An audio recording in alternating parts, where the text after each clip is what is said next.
नमस्कार, आप देख रहे हैं PNI। गया जी के अतिथि भवन में उस वक्त सियासी हलचल तेज हो गई जब सवर्ण योग के अध्यक्ष और पूर्व मंत्री डॉक्टर महाचंद्र प्रसाद सिंह ने एक अहम प्रेस कॉन्फ्रेंस कर आलोक कुमार मौत मामले को लेकर बड़ा बयान दिया।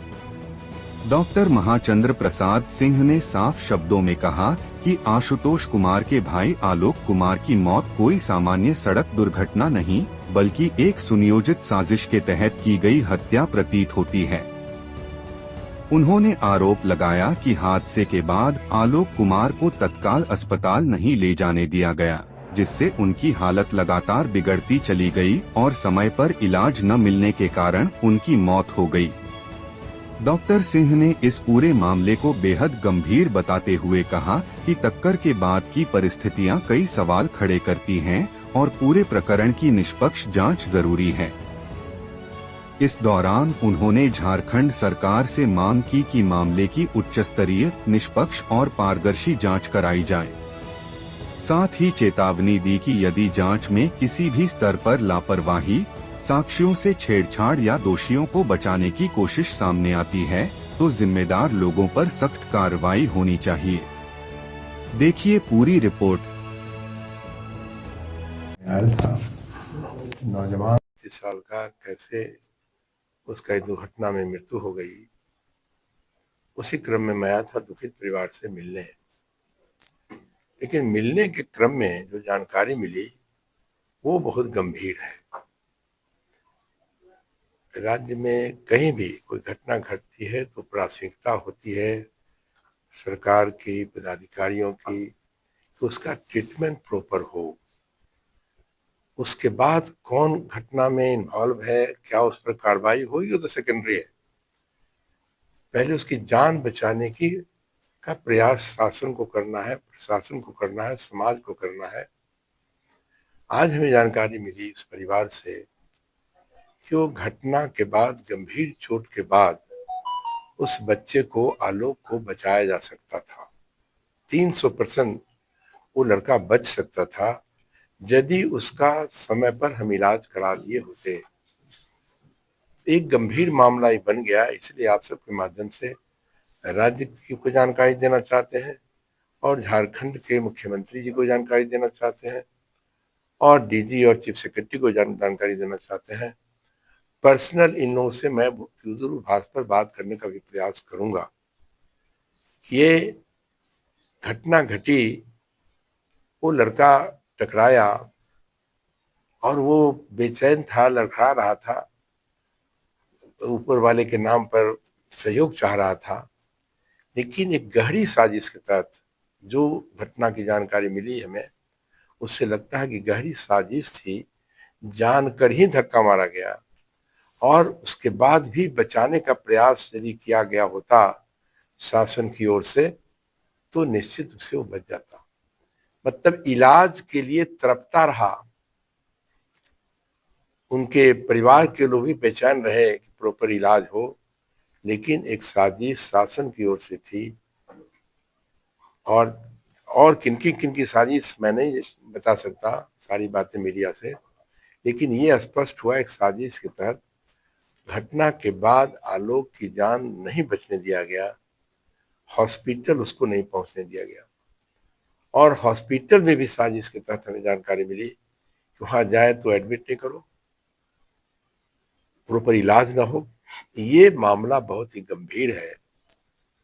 बात सही है, 36 साल तक हाउस में रहे, 3 डिपार्टमेंट के मंत्री रहे, इस तरह की घटना मैंने नहीं देखा कि इलाज नहीं कराने दिया जाए। ये सीधा आरोप है। सर, इस मामले में जो संलिप्त लोग जो हैं उन पे कार्रवाई होगी या फिर नहीं, ये तो मैं तो ये कह रहा हूँ कि अभी जो घटना से जुड़े हुए संलिप्त लोग हैं, दोषी लोग हैं, सरकार से हमारी मांग है और आवाज हम माननीय मुख्यमंत्री झारखंड तक पहुंचाना चाहते हैं। महाचंद्र सिंह आवाज यदि मुख्यमंत्री सुन रहे होंगे तो वहां तक आप सब पहुंचा दीजिए और कहिए कि इस गंभीर घटना को गंभीरता से झारखंड सरकार ले।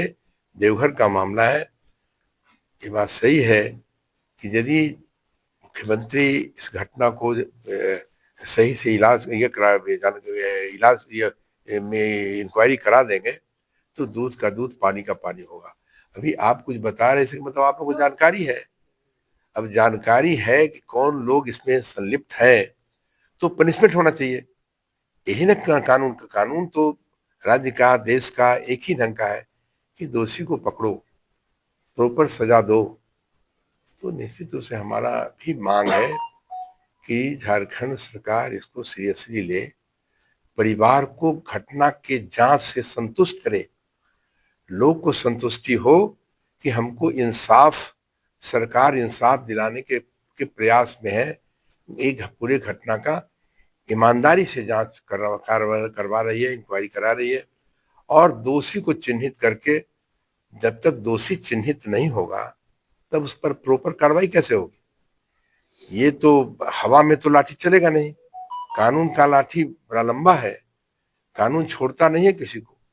इसलिए आप सबके माध्यम से हम उस परिवार तक अपनी भावना पहुंचाना चाहते हैं, पूरे राज्य तक अपनी भावना पहुंचाना चाहते हैं, और झारखंड के माननीय मुख्यमंत्री, हाई ऊपर के जो डीएम हैं, एसपी हैं और डीजी और चीफ सेक्रेटरी हैं, उनसे भी मैं सीधा संपर्क करूंगा, बात करूंगा।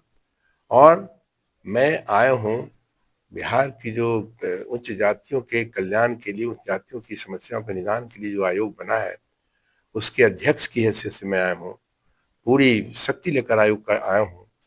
आयोग भी बड़ी सक्रिय इसमें भूमिका निभाएगी और कल्पिट्स को प्रॉपर सजा मिले, इसका प्रयास हम अपने बिहार के से आवाज उठाएंगे, आयोग का भी आवाज उठेगा। झारखंड सरकार को करना है, झारखंड सरकार को सीरियसली लेना चाहिए और हम वहां तक अपनी आवाज पहुंचाएंगे, जरूरत होगा तो ऊपर भी आवाज दे जाएंगे।